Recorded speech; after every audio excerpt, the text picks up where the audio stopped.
Niwina, Hijan Kishana, Hini Karagiwina. We are here today to address the climate crisis.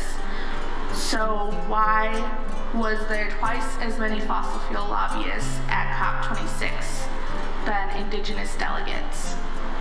Why are we as Indigenous people only allowed to have an observer status, but fossil fuel lobbyists are allowed to have direct access to parties?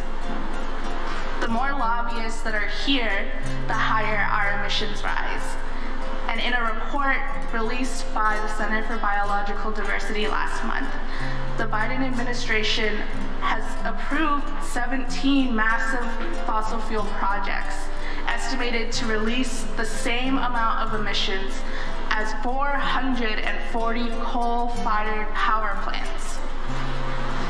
The reason why this is so important is because for those of us who grew up on the Navajo Res, for those of us who didn't have paved roads in our homes, who didn't have running water or access to electricity, but we had these coal-fired power plants in our backyard, that number is preposterous. It's awful, and it breaks our hearts. I used to haul water to my grandfather's house.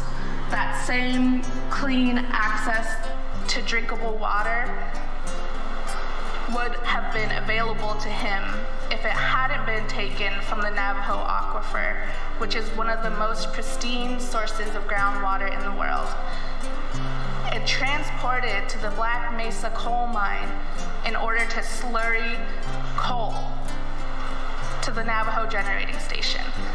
Not only was it wasting so much water, about 4,400 feet of groundwater a year since 1971, but it wasn't going to any of the communities that were on the Navajo reservation.